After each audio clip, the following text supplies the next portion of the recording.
Well, right off the start, I'm going to throw it out there. I am not a huge fan of Valentine's Day. I find it's a Hallmark commercialized holiday where people feel pressure to buy something pretty or expensive, to go out and get an overpriced meal at a restaurant, and be reminded that they need to appreciate the people around them. I truly believe that those actions need to be done every day in the just because category. I also ache for those who actually are alone and without a partner on this cruel celebratory holiday. So I'm just going to put it out there because I know this podcast is going live on Valentine's Day. But with that being said, I also thought this was a great time to talk about that. Relationships and love and longing and communication and everything in between. And so I'm really excited to have our guest today, Dr. Tracy Dalgleish, joining us. So welcome to Living Your Life with Leanne Lang, the podcast brought to you by Extension Marketing. And for more information, you can check out extensionmarketing.com. Tracy, so nice to have you here. Thank you so much, Leanne, for having me today. I'm excited. And I thought, like, when I was going through what you do and what you talk about in your sessions and then your podcast, it was almost like, okay, there's going to be a ton to talk about. There's so much to cover. I'm really excited to sit here with you. Can I just ask, like, first off, like, couples therapy? I mean, that's really your specialty. Yes, that is. I have been training in couples for over 10 years, and it is such a passion of mine to sit in front of two people and at some point to help them feel connected and bonded and happy. I've got to think, you've got some days that are easier than others. Yes. Is that right? Like, do Yes. you know when you're in for a tough session, or do you know when you're in for almost like the graduation session that you've seen this transformation? Yeah, absolutely. Seeing the presentation of someone sitting in front of me and where they're at and what they're presenting with, people who are struggling, right? And we know that the change doesn't just happen overnight. Change takes a long time. So I know when that couple is coming in, and I know when they're in a really tough place, and I just prepare for it. Okay. How did you prepare for this? How did you end up? This is my favorite. There's always a reason how someone ends up where they are. Yeah, it's such a big question. Like, were you like the friend that everyone called when they were going through, a breakup? Like, what was it? Yeah, actually, funny I was. I'm the younger sibling, so my sister's 5 years older than me, and we used to joke all the time. She'd come to me and she'd call me Trey, and she'd say, am I dating this guy? What's going on? But I think like many healthcare providers, I wanted to help people. That would be a common response. But the other piece about me is that I have always been so curious about people, curious about what they do, why they do it, the thoughts and the feelings behind what they're doing, what's motivating them. And being a natural observer growing up, just watching dynamics between people. As one person says something, the other person responds. All the friendships, all of our relationships are such a key part of us. Because I know you've listened to some of the Yes. podcasts. I'm going to get personal. I'm going to ask questions. Go for Like, it. did you grow up in a loving environment? Like, what was that relationship like that you were surrounded by? Yeah, I would definitely say it was a loving environment. Now, so here's the thing, and I did think about this because I figured you were going to go in. So we all get messages growing up, whether it's from our caregivers, our parents, our siblings, or the media, right? Now, my message personally was that I was too sensitive. And it's well-intentioned. I know why I was getting that message, right? Build that thicker skin, go out into the world. But the challenge is that we take this message and we take it to mean something about us, like there's something wrong with us. And somehow I need to change. And I had that growing up. There's something wrong with me. I'm too sensitive. Be thicker, be stronger, whatever it was. I think most people listening to this could relate to that they have been told that they are too what? Too needy, too controlling, or maybe not enough. You're not enough of this, you're not enough of that, right? We've all been told those things growing up. So you had that sense, loving environment, but you were too something. Were your parents' relationship, was that a strong relationship? Was it, how would you characterize that and how you saw the roles being played of how relationships? Yeah, I think they had a normal relationship in the sense that they fought. And I really want to emphasize that right from the start. A normal and healthy relationship is one where you fight with your partner. My parents fought. I can remember sometimes something being thrown or someone walking out the door. How normal is that, right? people do that. And I saw it growing up. Mhm. And then what I also saw was that there were times where they would come back and talk about things, and other times they didn't, right? We're perceptive as children. We pick up a lot from watching other people around us. I think it depends, you know, like you can ask somebody who's a child of divorce, and they're going to have a very different answer Yes, than the one that you just gave. absolutely. Right. Right? And I would think that that's going to show up in a therapy session. Oh, definitely. Because while you said arguments are normal and that you could throw, you know, and you could throw things, well, there would be a child of a divorce that they're going, no, like, No, I know, I don't want the throwing things is not okay. Like, No. and that led to, Absolutely. you know, like it's such a different perception coming based on what you've experienced. Right. So then that, I think, leads into something really important. So that when somebody has a secure attachment with their parents, so security meaning that they know their parents are there for them, they know that their parents will respond to them and that they are consistent in their responding, that with that secure model, that then I can look back at my parents and say, hey, yeah, they did the best that they could with what they had, right? But you're absolutely right. It's not okay to throw things. It's not okay, right? But that someone growing up with that environment would learn that this is how they are in relationships. And this is what you do in relationships, right? When you're growing up, so you have this environment and you know that you are always observing and looking at people. And when you're choosing education, what was the program then? Like where did you then follow that path to be able to lead you into the clinical, you know, space that you're in now? Yes, absolutely. So I have a PhD in clinical psychology. And initially I had thought I would go into medicine and become a psychiatrist. So still kind of on that wanting to go into the mental health field. And psychiatry is very different than where you ended up. Yes. I would think. Yes. Okay. And that's partly to blame for, this is a bigger conversation, but this is we have time. Partly to blame for our OHIP, for our medical system, right? That psychiatrists have the time to, they don't have as much time. They have to see a lot of patients. They have to prescribe medication to see the high demand. Right? Whereas for psychologists, we are a fee for service. We're not covered by OHIP, most places anyways. There are psychologists that work within the hospital that it's covered, or in family health teams now, which is fantastic. But psychologists are a fee for service. And so there's much more time to sit with clients, to sit with them for an hour and to really get to know them. And I would say that psychologists also, again, I'm veering off, but I'll come back to what you asked. Psychologists are trained to look at an individual in many different perspectives. So unlike, say, pharmacology, where we're looking at a chemical imbalance, we look at individuals through a social, a developmental, a relational, emotional, cognitive perspective to understand how their difficulties are, or what's contributing to their difficulties rather, and how that's being maintained. And then as a psychologist, tools to help them change, right? We're trained in evidence-based tools to help people change and live a healthy life. So to get there, I did an undergrad in psychology, and then I went on to my PhD in clinical psychology. So the decision was made pretty early on when you were looking at to do psychiatry, the avenues in that you wanted more time with patients. I wanted more time, and I will be honest, I didn't want to cut people open. I was in my first year at Brock University in psychology, and I was signed up for this special program they have that actually is meant to gear you towards medicine. And so we toured the hospitals in the city and talking about what does it mean for surgery and what kind of rotations you would be doing. And the thought of cutting someone open was just not going to be on my on my plate. That was a pretty check. That was an easy check. Yes. Okay, we're going to veer in this direction. Yes. What was your favorite subject in that system? Relationships. Of course, it's relationships. Was it in between partners? Was it between parent and child or sibling? I mean, when you look at our world, we establish relationships with so many different people on so many different levels. Yeah, it was mostly with couples. I did my research, my honors program. I did my research with couples then. And it was at that time. And initially, actually, I was really interested in developmental psychology, thinking I'd work with children.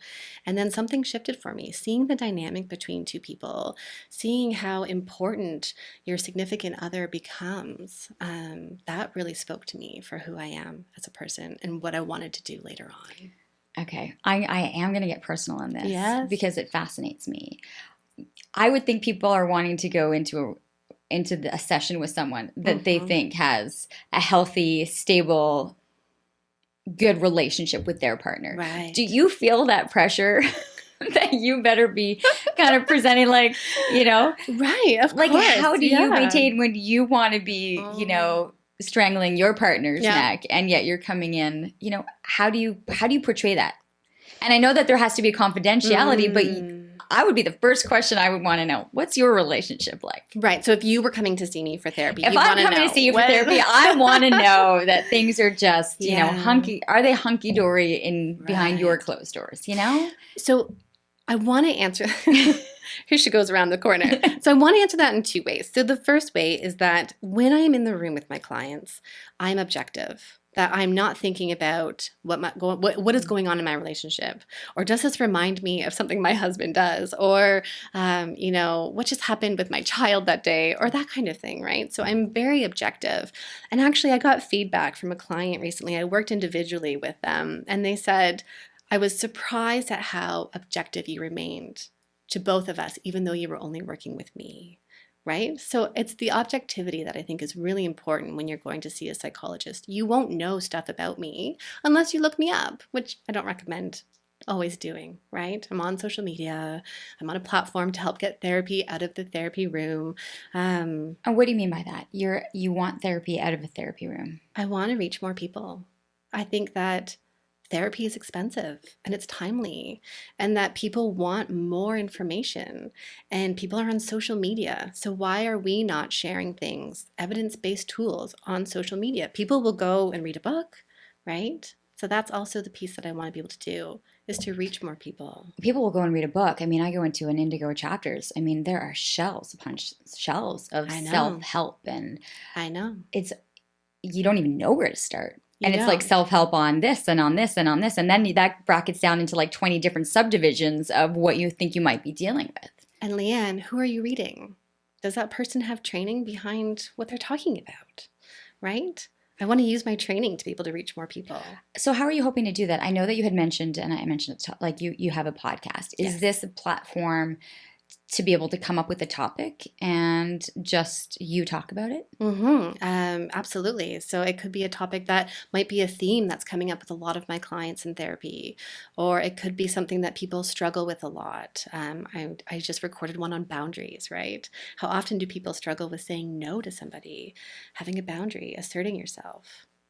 Okay, so let's get on to some of these topics then. Okay. The first one being Valentine's Day. Yes. And did you want me to go back to the couple piece to answer that? Oh, yeah. Do you mind? I don't mind at all. Okay. I put a pin in it. So, hey, here's the thing. I am human, and there's this really cute video. It's a cartoon of Brene Brown. I recommend everyone go and look it up. It's called Blamers or something like that. I will raise my hand and say, hi, I am Tracy. I'm a blamer.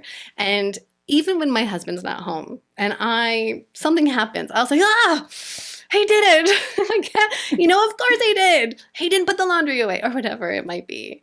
We struggle, right? All couples struggle. It's so normal. But the difference that I think what happens for us is that I have all of this training to be able to say to him, okay, look, you're getting defensive and I'm getting really angry and we're not able to work through this. And I know that our nervous systems are firing like crazy. Let's take a break. We will come back to this later. And we'll do that, right? But we still get into moments that are tough. Mm-hmm. We still struggle. Does he ever say, are you analyzing me? He doesn't say that, but all of his friends do. All of his friends wonder if that's what we're doing. Yeah. I love it. Okay. I want to hit on some of these topics because there's there's like some acronyms. There's a whole bunch of things I want to get through. Perception of Valentine's Day. I mean, I mentioned it right off the top. I find it's incredibly a Hallmark holiday. But what is your perception of it? And we're not taking your clients per se, but the experiences that you have, the pressure that people put on themselves for it or not to do it, or for those that are struggling because they're alone. Yeah, I mean, you're hitting it right on the head there. People feel so much pressure to celebrate their relationship on that day when actually we should be celebrating our relationships every day. And the research shows that couples are happier when they get married because they are more forgiving to their partners. They give more grace and permission to their partners to make mistakes. And that actually that's at times where we need to keep doing that all the time and not just when we get married, not just on Valentine's Day, right? We need to have that respect for our partner. We need to have the giving each other permission to forget that the laundry's there and that we missed it, or to not pick up the phone in an emergency. We are human and we make mistakes. So staying with your partner every single day and knowing that you are a team is so important, not just on Valentine's Day. And for people who are alone, yeah, I mean, what's important about the day to them? And do they have to celebrate it, right? We know that some of this stuff just comes from our marketing, wanting us to believe that we have to participate in these things. Listen, I spent a lot of time on television in the 3 weeks leading up to Valentine's Day, pushing everything Yes. from, the restaurants and the crafting and the flowers and the gifts and the gifts and the gifts and the Right. gifts and the gifts. And Right. I would look at my producers and I'm like, oh my God, More. and then I would just sometimes I'd be doing these segments and then thinking about the people that are at home kind Right. of lonely. And I'm like, I want to be like, I'm so sorry. Right. And for you, husband over there, bring flowers home just because. Right. Do that just because. But it's we all have so many different outlooks on it and what our expectations are. And that piece there too is that oftentimes people will say, and bring me flowers. And maybe that's not what you want, right? That we miss each other. What are your expectations of Valentine's Day? Is it flowers? Is it this, fantastic meal and dinner? Is it all of that on one day? Or is there something else that you really wish for, that you long for? And can we use Valentine's Day even as an opportunity to talk about what are things that are missing in your relationship? And what are things that you're longing for to happen? And how could it be different? Do you see an increase in bookings or appointments after Valentine's Day? I don't know. I'm just thinking about this, but that it's almost on that day that people realize we're missing something. It's usually after Christmas. I see a really big increase in referrals and length of my waiting list after Christmas. A lot of couples just push through and get through the holidays, and then they make a decision in the new year. That this is what needs to be worked on. Yeah, we've put this off. Yeah, we did our family vacations. We did our family holidays. We did all the gift giving. We focused on maybe the children or whatever it might be. Now we have time. All right, we need to address this now. I read in one of the articles that you had on your website, it was more like when the young couple walks in, right? And you can tell by the look as to who's initiated. Yes. And who's following it. Yes. Yeah.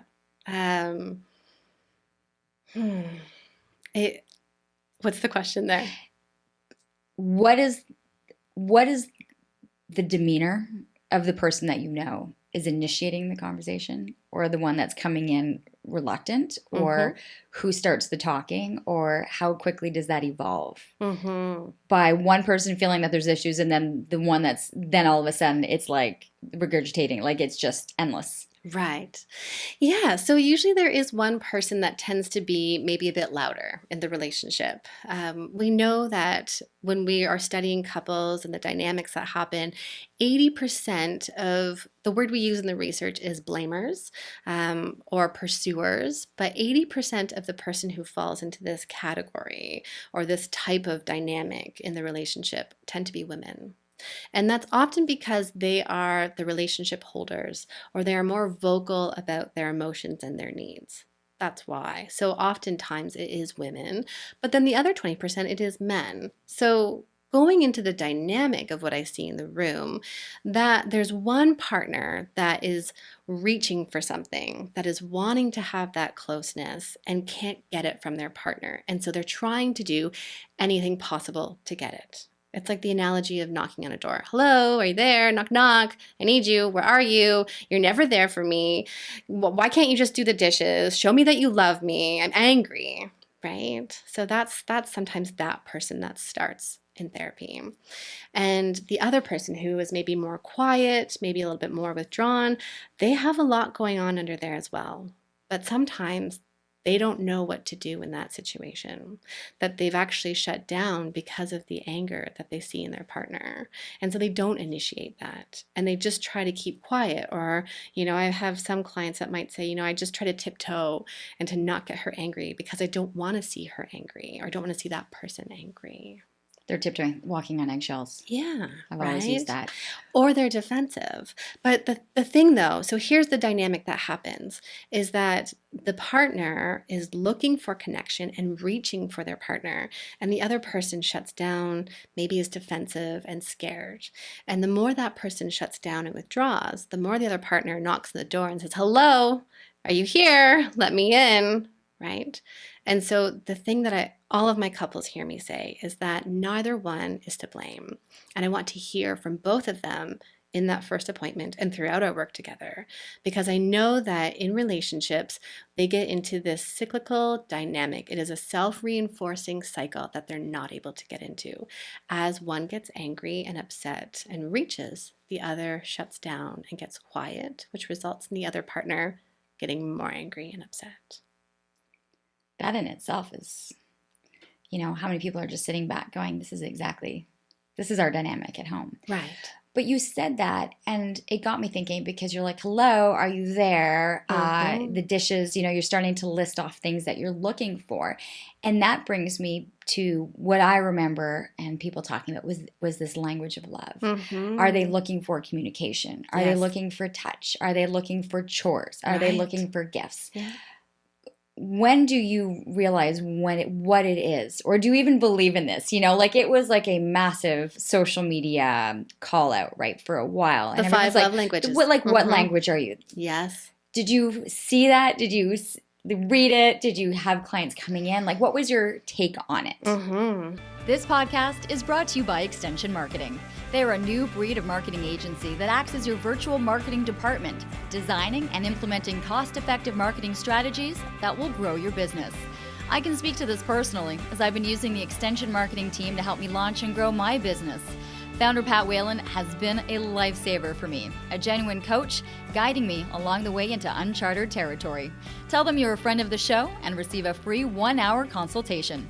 Check them out at extensionmarketing.com. I think that knowing what helps your partner feel good is really important, whether we're going to call it a love language or not. And what I really like about the love languages is it's an in to help couples talk about what feels good for them and what they need. It was a starting point. It's a starting point. Okay. Yeah, I would call that the first level of what we need to do, right? Talking about your expectations. My husband knows that I would talk about this story, but I had the flu once, and one of the things I would say to him is just do anything for me. Just show me you love me, right? And so I had the flu, and he calls my sister and he says, well, what should I do? Should I go get her new bed sheets? Should I go get her a new light? So his love language is being able to gift and to do things, right? And to this day, he'll go and do the dishes, which is great. But that's not mine. I don't need the dishes, right? I want to hold his hand. I want quality time together. So it's a good starting place when you're in a relationship. How do you speak about love? What is it that you give? We often give what it is that we want. That was the key right there. Yes, right. We often give what it is that we want instead of asking our partners, what would make you feel really good? What would make you feel important? How often are those different? Is it most of the time that one person wants to receive in one way and then have to realize that their partner wants to receive in a completely different way? I would say that they're probably almost always different. I don't know the research on the love languages in terms of the matching between partners, but just knowing about the most common dynamic that we see in relationships, I would probably guess that they're different, right? One partner might want closeness and comfort, while another partner needs to know that they're just okay. When should that question be asked? At what point of a growing relationship do you really ask that question? How is it that you feel most loved or would want to be loved? Why would you wait? When's an ideal time? There's never an ideal time to have these conversations. And I knew on my second date with my husband we were getting married, right? Yeah. So it was okay, let's just start the had such a strong connection. Yeah. Yeah. One of these days, you know what? I'm going to be bringing in my husband, I think, Yes. for a podcast Yes. soon. And I do think that we need to have that, you know, because everyone, when People people wanna ask the know. story, it's Of like, they're like, course. what? So, but you know, it would have been a discussion that started early. So you had that conversation early. I think so. I think it just played itself out. We could read each other so well, and it became very evident that I was very much like you. Like if that was me with the flu, he would know to just like rub me, like rub my feet. Like, you know, for me, that's what would have done it. I didn't need a new bed sheet, right? But did you need to talk to him about that? No, I think we just kind of figured that out. Oh, I think. yeah. Because I don't think we've ever had that discussion. Although we have the discussion that purchases gifts is not necessary and needed. So I would say that you are having those conversations without saying, okay, hon, I've got this book. Right. Which one are you? I don't think we ever actually did it. It's just we kind of figured it out. Right. And so I would say that you probably both have this high level of respect for each other and that you're comfortable with each other. And you probably turn to each other a lot to talk about the good things and the parts that you're struggling with. Right? So that you know that. But it's never too early to start saying, hey, you know, I get that you're planning all these fancy dinners for me, but I just need some time to hang out together. Could we do that? Which leads me into something really important. We don't talk about our emotions and our needs. We really don't. Do we do it with our girlfriends? Do we do it with our parents? Like, who are we having that discussion with? No one? Maybe with your therapist. There's something that is so profound when I'm sitting in front of clients and people come in front of me and they say, I have anxiety, I'm struggling with depression, you know, maybe they're suicidal, they're panicked, stress at work, stress in their relationships, a breakup. And Leanne, at the core of what I'm seeing with people are two things. The first one is, am I good enough? Am I worthy? Am I enough? And the second one is, do I matter? Do I matter to the people who I care about, who are in my life? And what I've noticed is that we all experience this. And the challenge is that we don't talk to other people about it, which is ironic because in this world, we are more connected than we have ever been. With social media, we are more connected. I know, but we are connected in such a false reality. Am I allowed to say that? Like, yes. You feel like you're connected, but it's to a person's highlight reel. It's not to a person's real every day. Absolutely. So it's a false sense of what's going on around them. Right. And then there's something that stops them to say to their partner, I'm really struggling. I don't feel good. I feel overwhelmed and I really need help. And there are people who will sit in front of me and say, I've never talked to anyone about this. I can't tell my partner because they won't understand. That people are isolated and they're really struggling with knowing if they are enough, if they matter. I want to ask those three questions again because it was, am I worthy? Mm-hmm. Am I enough? Yeah, so that's about worth. Yeah, and then do I matter? We all long to know that we matter to the people in our lives. How? I mean, and this isn't sitting in an office, but how does one go through those questions or are able to ask those questions or express them with their loved ones so that they can maneuver themselves out of feeling this way? Out of feeling like they're not connected. That they're not. Mm-hmm. Before we started recording, you started talking about the ARE conversation, right? So yeah, it was like acronym A, like R, ARE. Yeah, ARE. So Dr. Sue Johnson, she's local to Ottawa. She's the co-creator of Emotionally Focused Couples Therapy. She talks about the ARE conversation, and it comes from an attachment theory background. So A, are you accessible? Do I believe that I can reach to my partner and I can say, hey, I'm really struggling? R is for responsive. Will you respond to me when I come to you? And E is engaged. Am I interesting? Do you want to sit with me and talk about this?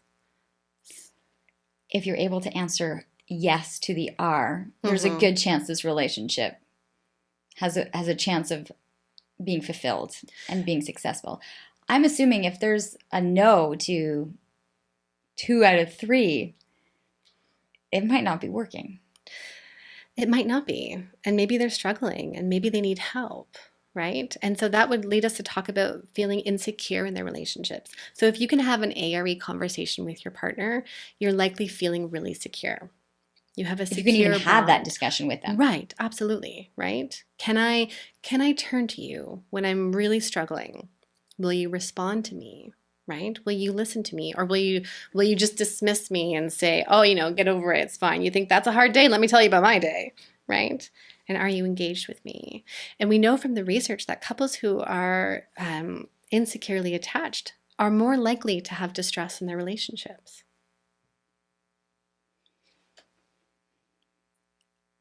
I have friends right now, and I think I'm at the age where relationships are starting to break down. Mm-hmm. Is it safe to say sometimes it's okay to let it break down and move on and then try to find that success with someone else? Is there a point sometimes where you can go through all of this Yes. and that there's an acceptance now of there's a different way people are loving and are growing, and women especially. Yes. And I know you do a lot of work with women, but women's self-worth and what they're Yeah. contributing now to their own independent lives has shifted the way we see marriage and relationships than we did 30, 40, 50 years ago. Absolutely. And I will say that there are many people who do say, I want to stay in this relationship for the children. And it's not enough. It's really challenging to only stay in a relationship for one reason, right? That you need to have all of these parts in a relationship. You need to feel like you can connect with your partner. And it's okay. We're coming around to this more of this acceptance that the first person you marry is not going to be the only person that you spend your life with. And that more and more people now are choosing to be in relationships for love and not just for the other piece, right? That maybe it was, who you were at that time, or maybe you got into a relationship because, hey, they're a physician and that will support me in some way. You really like their career or whatever that might be. Yeah, relationships are changing, and more so for women because we don't want to give up our roles. Right? We play all of these different roles in our life: wife, mother, career, all kinds of other things, community. And that if you're going into a relationship and you know this about yourself, having a partner that also knows that about you and wants to support you is really important. And I will say that if you're going to go into a relationship hoping that your partner is going to change. Okay, yeah. Let's go on this. Yeah. I think I've read enough Instagram quotes. I'm like, how many other people go? And I mean, it's like endless. Yeah. And, like girlfriends are sending them, everyone's sending each other quotes. And, depending on what you're going through, it's like these quotes upon quotes upon quotes. And then you think, okay, this is the one. Yeah. And I was like, okay, this is a sign. I just read this quote. Okay. Can we talk about that for a second? Sure. That's called a confirmation bias. Okay. Right? Okay, what is that? Oh my God, the signs. I saw the signs. Yeah. Okay. So a confirmation bias is something that your brain does. Yeah. And it's to make our world easier. It's to make us function faster. A confirmation bias is that you have a belief, and so you look for things to confirm that belief. We do it in relationships.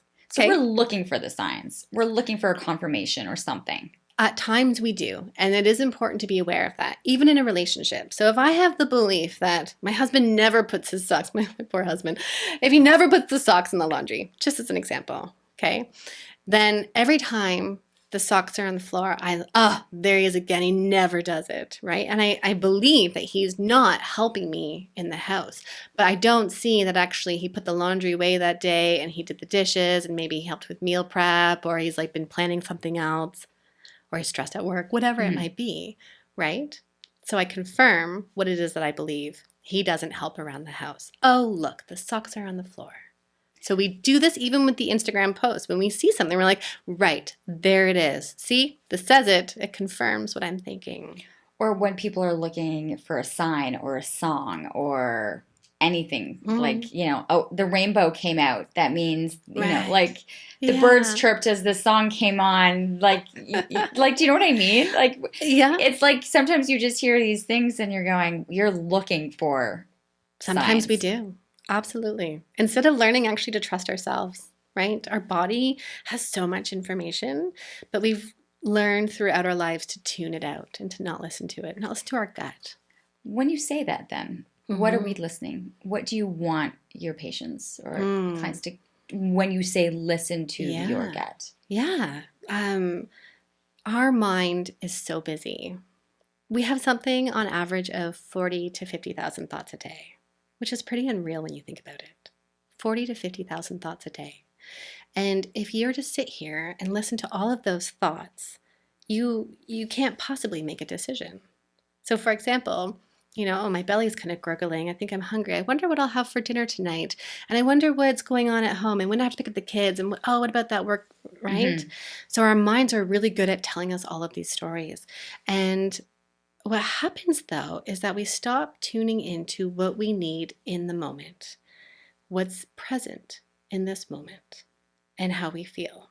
And so sometimes that means, okay, I'm feeling overwhelmed. I'm feeling shortness of breath in my chest. Maybe I'm stressed. Or, oh goodness, I'm thirsty. I have a headache. My shoulder's up around this. I haven't had water all day. I'm going to go get some water. So listening to our bodies. Our body tells us a lot of things. The piece to that, though, is going back to the messages that we're told early on. We are told to not listen to our thoughts and feelings. We are told to don't show your emotions, put them away, hide them. Don't feel the fear, just go do something else. Don't sit with pain or sadness, go do something else, right? I'm even thinking of my son. He's 3.5, and he's been struggling going to swimming lessons. It's just not his thing. And so sometimes he cries, and that's okay. But then one day he says, oh, mommy, I'm not going to cry, because if you cry, you get kicked. How does a 3.5-year-old learn that? Emotions are dangerous, and we learn that so early on. And as a 3.5-year-old, we think, that's so sad. But then for a 45-year-old male, and he's sad, and how normal it is to feel sad, and he doesn't listen to that. He pushes it aside and just keeps on working, staying busy, keeping people distant. So he's not listening to himself. But instead, if he could tune into feelings, sadness, what it triggers in your body, or triggers in your gut, right? Sadness tells us to connect with people. I need a hug. I need to sit with my partner. I need to talk to somebody. That's what I mean by listening to our bodies. Okay, I've had a lot of guests in the studio. I feel like I'm in like a Zen, like Tracy, your voice.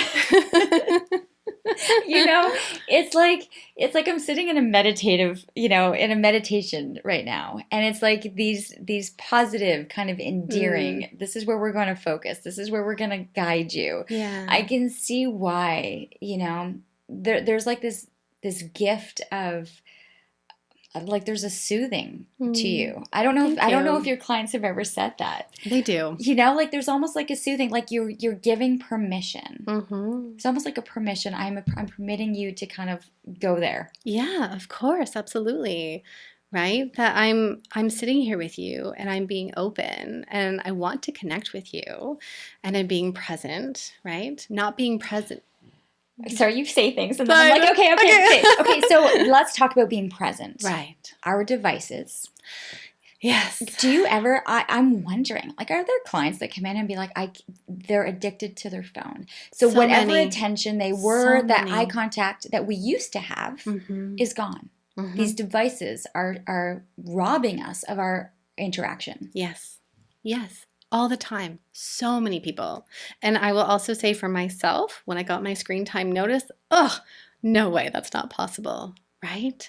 Yeah, our devices are taking us away from just being in the moment and living your life, right? That's this piece of you wanting to do that here.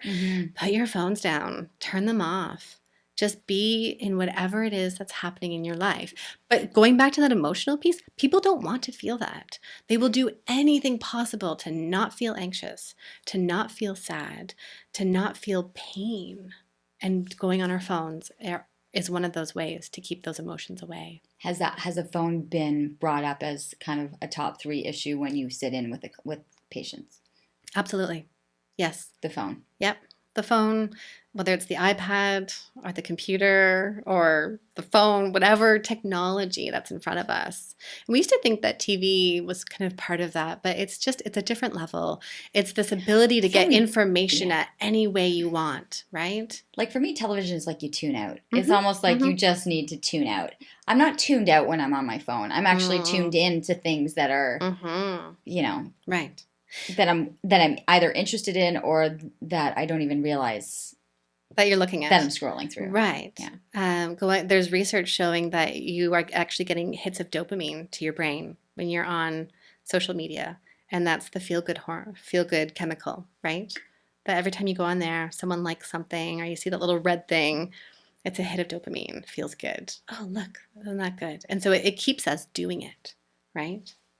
Where can the dopamine be created in a relationship for a couple that is trying to recreate the feel good? Yeah.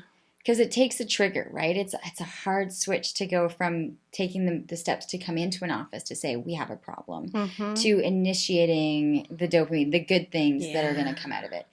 Because I'm sure it's not just with emotions, but then it becomes with touch and it becomes with intimacy. Like that's also got to be like a domino effect downwards, and then it's got to be the domino effect building it back up. Absolutely. You have to start somewhere. Remember what I said earlier, how couples are cyclical and that there's no start or ending with where they fight. It's not A causes B, it's A to B, B to A, back and forth.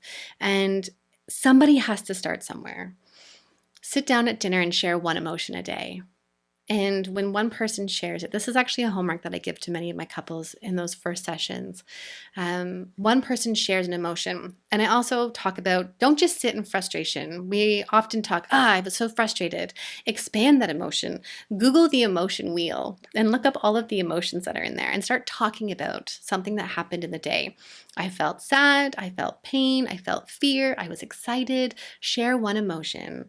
And then your partner's job is to understand that and kind of explode it. Ask all the questions. Where did you feel that? What were you doing? Who were you with? What did you feel? What did you think then?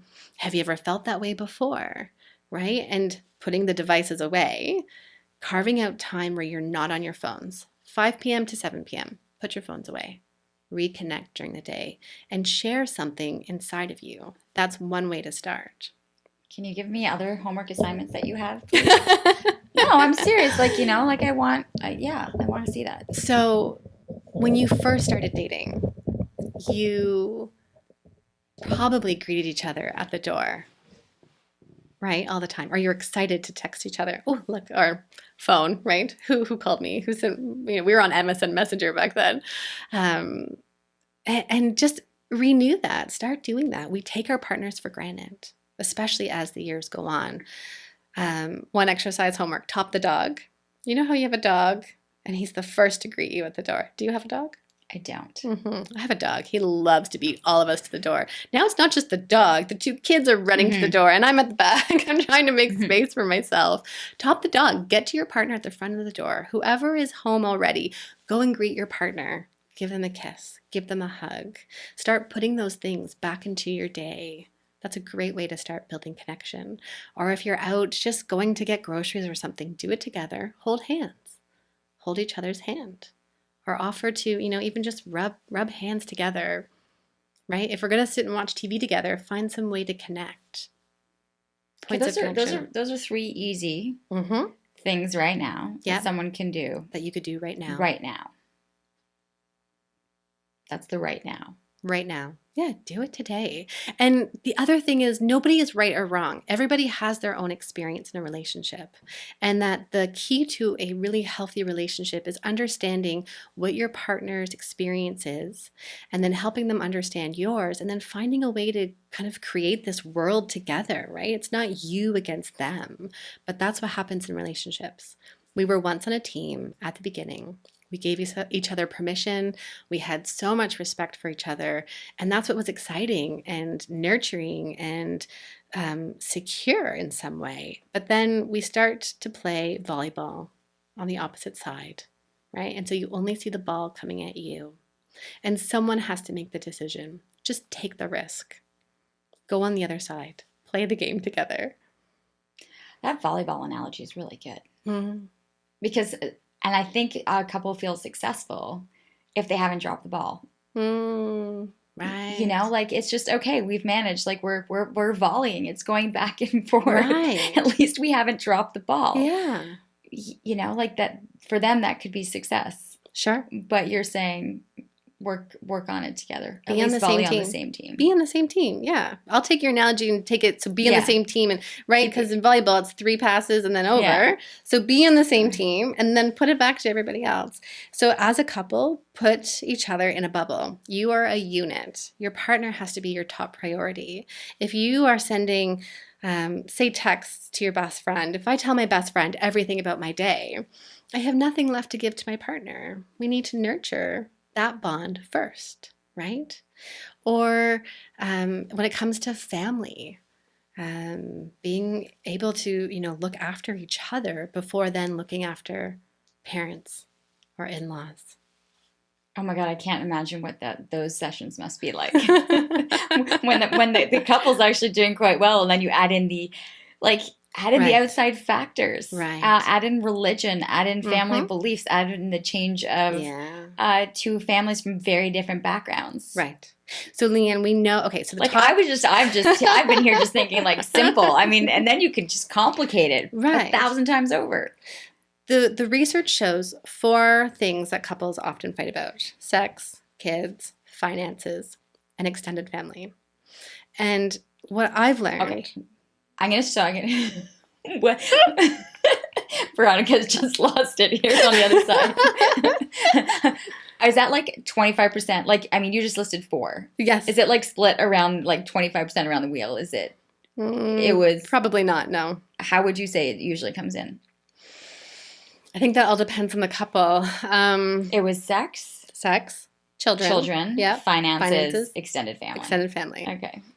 Those are the top 4 things that couples fight about. You could cover that it's like easily. 25% of which one. Every person's wheel is going to be different. The challenge, though, is that when I'm in the room with a couple, I don't see that, right? I see something different. I see the stuff underneath that. I see the woman saying that I don't feel like I'm your number one because you always want to be at your mother's house, just an example. And then I see him, maybe he gets defensive and says, well, we have to spend time with family. So what else do you think we're going to do? But then I also hear him saying, I'm trying so hard and I just can never get this right with you. And I just need to know that somewhere I can get this right. And she's longing for a connection and he's trying to also get a connection. There's stuff underneath that. So while we have all these topics, these different areas that couples fight in, oftentimes it's the stuff underneath. How are you connecting with your partner? How do you reach for each other? Going back to that ARE conversation. The ARE. Are you there? Will you respond to me? And can you engage? Yeah, can you engage with me? Can you put your phone down and give me that time? Are people able to do this on their own? Or how often can you say that you can give these tips and someone will listen to this and be like, okay, I can do some of these things? Because some of the things you've said today, absolutely people can go home and do this. Yes, absolutely. When can people not do this on their own? When they have been struggling in relationship distress for a really long time. It's hard, right? You think of trying to change anything that you've been doing for a really long time. That's when it's hard. When there's a lot of resentment between partners, that's also when it's really hard. Someone said to me, maybe I read this on an Instagram quote page. If we know how hard it is to change ourselves and change our own behaviors and our own patterns, how are we thinking that it's not going to be as hard for the expectation that the other person change? Right. So that's a slippery slope. We can't expect other people to change. We have no control over that. And that is something that you have to accept.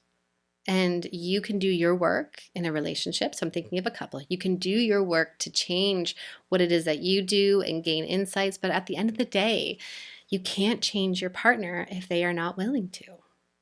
What we know, though, is that as one person in a dynamic changes, often the other person does change in response.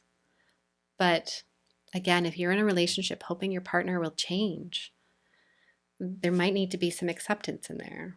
of course, individual factors matter. There's a lot. And how much does an individual factor come into play? Where you have a couple come in and they have some of these issues, right? Of the four, let's go, the intimacy, the children, the finances. And then you realize as you talk with each individual that there is something that is triggering or something far deeper that you're able to say, let's just focus on person A for a bit, because unless person A is, we deal with this, nothing's going to shift in the relationship aspect. Yes. Yeah. Sometimes people will do both at the same time. They'll do couples work at the same time as individual work as well. That happens. More so often than not? It's hard to say. I would say half and half. Sometimes it's just the couple that they decide to come in and they do the work, or sometimes they do the both. And the thing too, though, is that going to couples therapy, you're also doing work on yourself while you're in that couple space.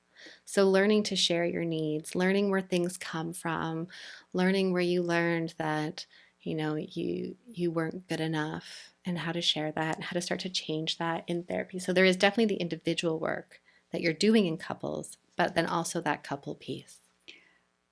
The article that I had read on your site was a couple coming in prior to marriage. Mm-hmm. So what is your take on knowing all of the factors, or as many of the factors, prior to entering into marriage? And then how far in can you sit? Like, it's almost like upkeep. We keep up our cars, we take them in for maintenance. Yeah. Like, is there something to doing this maintenance on probably your biggest investment that you make? Of course. Absolutely. I wish that article, I know exactly which one you're thinking of. I wish I could see every couple before they get married, because you can learn so much about each other. And the other piece around that is there's so much stigma around going to therapy, and really therapy is for everyone. I've seen that one on Instagram. Therapy is for everyone. And it is. And if I could see couples before they get married, before they get into these entrenched patterns, right? These really rigid patterns, then I think that they could have a lifetime of love. Does that mean they're going to struggle? Yeah, because people struggle and things change. We think of the big events that happen, right? A loss of a loved one, a miscarriage, a birth, a welcoming a baby, a loss of a job. There are all of these events that happen in our life that we have no control over. And if we can shore up our relationship and be in a really good space, then we can get through those difficulties. Or we can go back in and get that maintenance.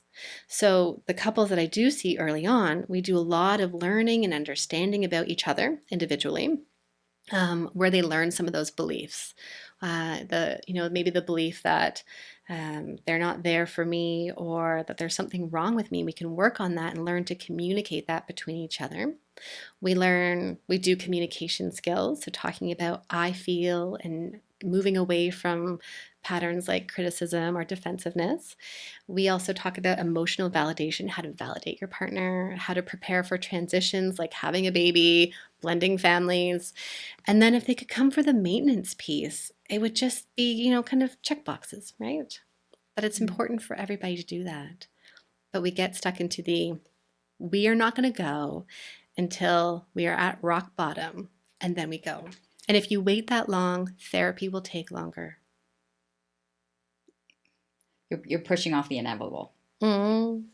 Okay, I wasn't going to go here, but I think I am, because we've hit on so many other things. But a lot of the times when you're going through these scenarios, infidelity has to come in into play, right? And so you can avoid it, and I can avoid this topic, but I think it needs to all come together, right? And so I would thought sometimes in that 4 that you listed, what the issues become, it becomes that you fall out of love, or you fall in love with someone else. Like, how difficult is that when there's still a family that wants to stay together, or a person that's just like, no, get out. Yeah. Like, how do you deal with that? As I'm sure it's been an experience in your office. Absolutely. A frequent experience in my office, whether someone's coming individually or as a couple. This is really an individual choice, a couple choice of whether you decide to stay or whether you decide to go.